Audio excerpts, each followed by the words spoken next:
Hey guys, it's Tony Thompson.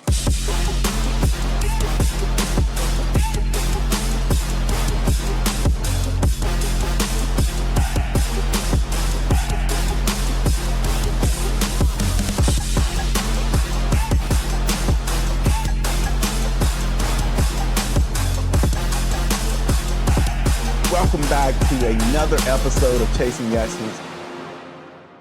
Hey, I'm Tony Thompson. Welcome back to another episode of Chasing Excellence. I'm excited to have with me today Oliver Orlicki, who's with the Orlicki Group. Oliver, first of all, thank you for joining me on Chasing Excellence today. Hey, Tony, appreciate the invite. Man, Looking forward to this. We've been chopping it up a little bit prior to this podcast, and I love your journey. I love your story. As a matter of fact, I love some of the things that you're doing as it relates to how you look at your business and how you're running your business. And so I can't wait to get in to our conversation here with Chasing Excellence, sharing with the audience really your take on how you look at doing business, and most importantly, getting to know you better as well. So first and foremost, the Orlicki Group. Now, you're based out of Tampa, Florida, but today I think you're up in New York. So I hope the weather up in New York is pretty cool. It's getting there, man. It's getting there. We've had a brutal winter. It's actually spring. It was nice this weekend. It's a little chilly this morning. Sun's out though. Snow's gone. So looking forward to the nicer weather up here. Not like the weather you guys are having down in Florida. There's nothing like palm trees and sunshine. You know that. I hear you, man. I do miss it. Okay, you've been in the business about 25 years. Amazing journey. First of all, the Orlicki Group. Tell me a little bit about how'd you come up with the name?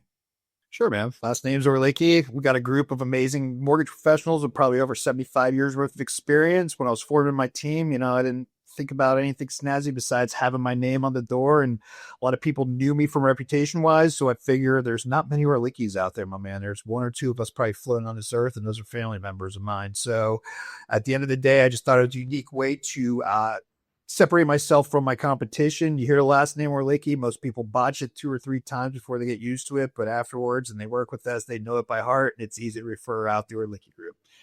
Google my name, you're not going to find anybody else. I love it. That's rule number 1, keep it simple when you're talking about marketing as well. Yeah. So I love that. Exactly. Now, Oliver, I always say that we all have a story about how we got into the mortgage industry. What's your story? Mm-hmm.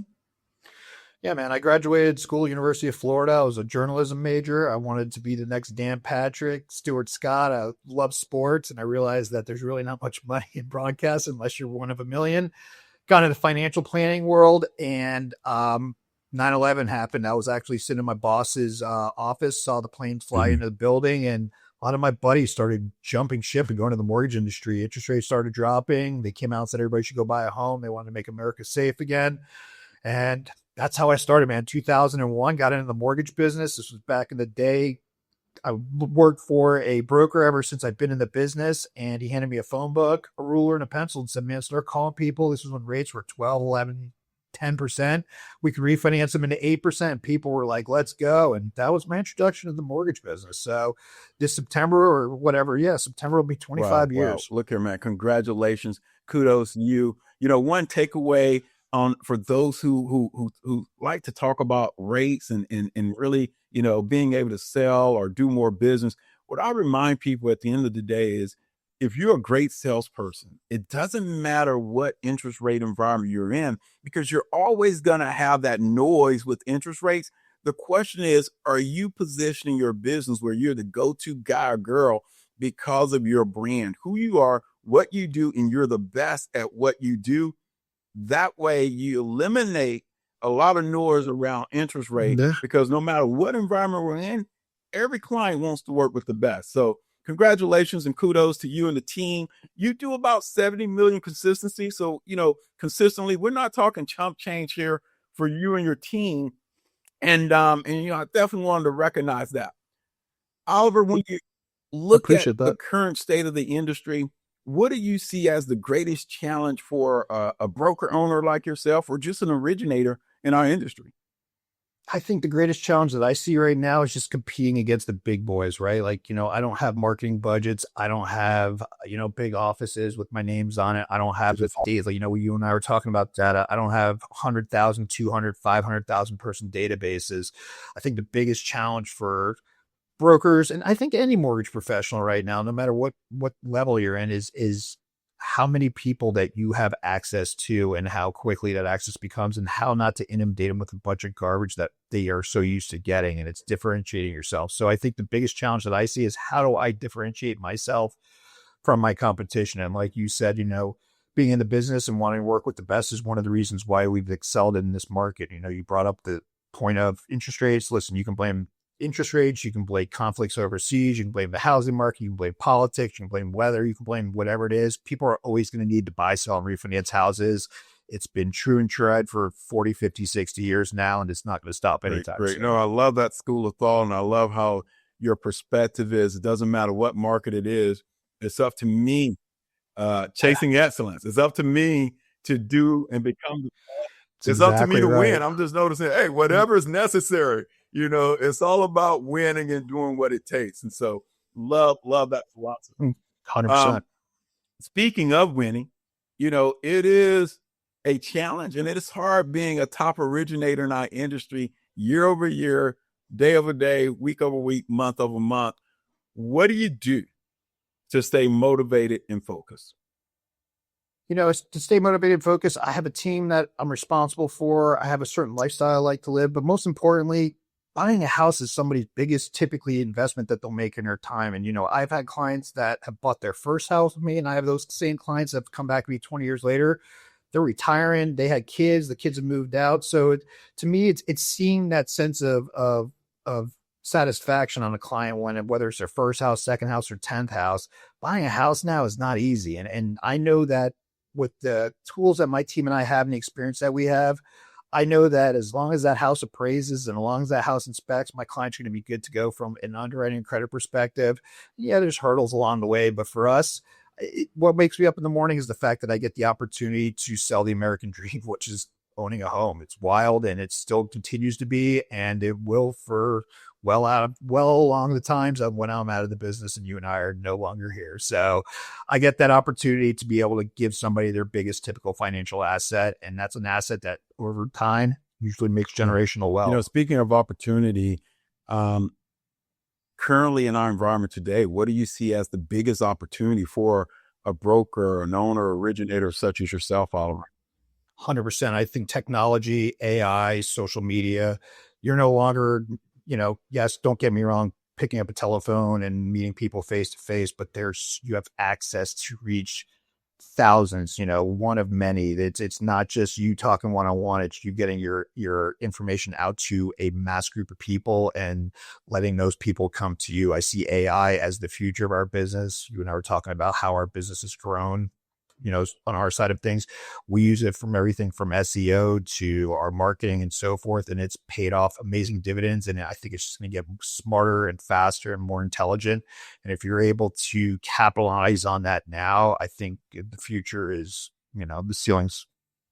There is no ceiling. In fact, I truly agree. AI is a huge game changer for our industry, for folks who can really embrace and understand how to maximize its potential. In fact, I'm Tony's AI assistant, and I'm sitting there, and Tony's on the golf course right now, actually on hole 9.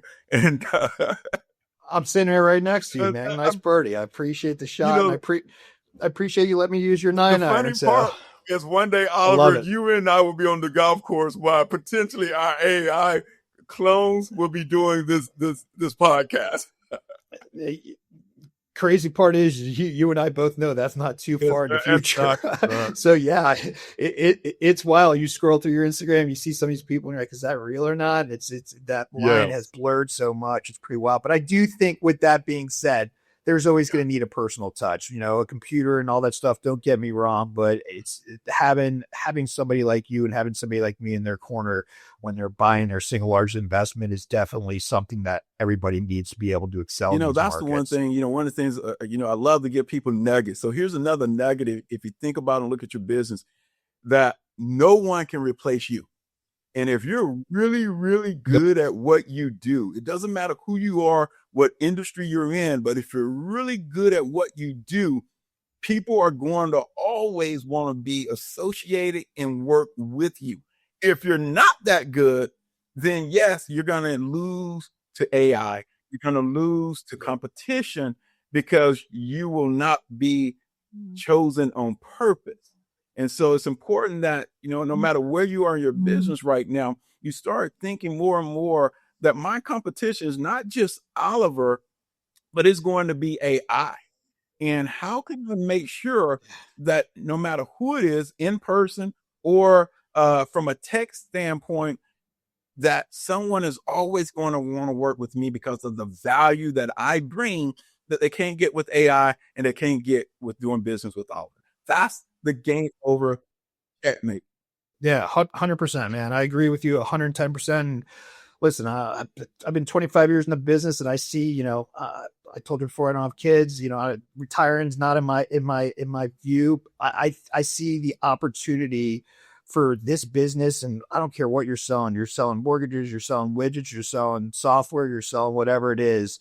With AI now, you have so many tools at your dispense, and things that used to take days and weeks take minutes and hours. And if you can perfect it and continue to perfect it, and you get the right team of people that are helping you with it, sky's the limit, man. And it's how hard you want to work and how much money you want to make and how many deals you want to close. That's the only thing that's standing between you and your goals and dreams. Speaking of goals and dreams, what's the one thing that you would tell that guy or girl, hey, Oliver, I'm going out there, I'm pushing, I'm making the calls, I'm doing the X's and the O's, I'm trying to get to that next level. What's the one piece of advice you would give them right now, Oliver? Don't quit. So many people quit. So many people make one phone call. There's sales data that the average person takes 7 contacts to make a sale.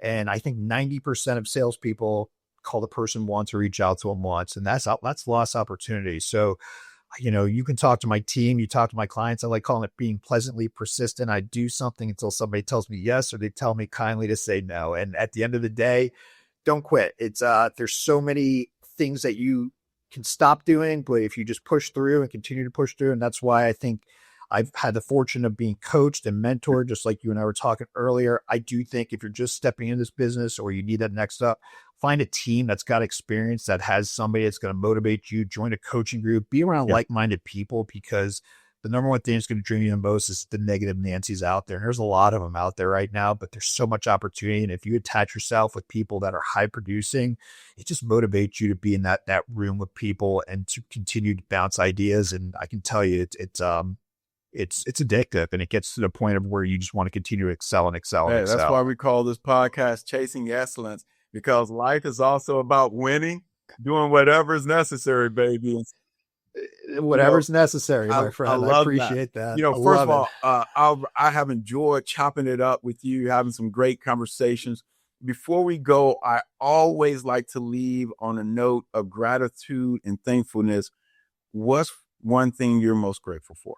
The one thing I'm most grateful for is my team and the people I've surrounded myself with, my support staff. It's been this business, whoever's listening to this, and if you've been in the mortgage industry more than the last 5 years, even in the last 5 years, this business is one of the toughest sales jobs you'll find out there. Don't believe the Instagram and the hype that you can just step in and you're instantly going to make it. One thing I'm gratitude for is I have a team that works their tushes off for me. I have a wonderful family that supports me in everything I do and pushes me, and I'm grateful for the amazing clients that I had, and I'm grateful for the amazing people that trust me, referral partners, to take their clients to the next level and get the deal done. And then that is something that I'll never not be gracious for. Man. I love that. I love that. Look at here. Much congratulations and success in terms of what you achieved and certainly where you're headed and where you're going. We're going to have to make sure that we get you back on another episode of Chasing Excellence to get an update on that journey. Guys, I'm Tony Thompson, your host for Chasing Excellence. I want to thank you for joining me on another episode, and I look forward to seeing you on our next episode of Chasing Excellence. Take care. Whatever is necessary.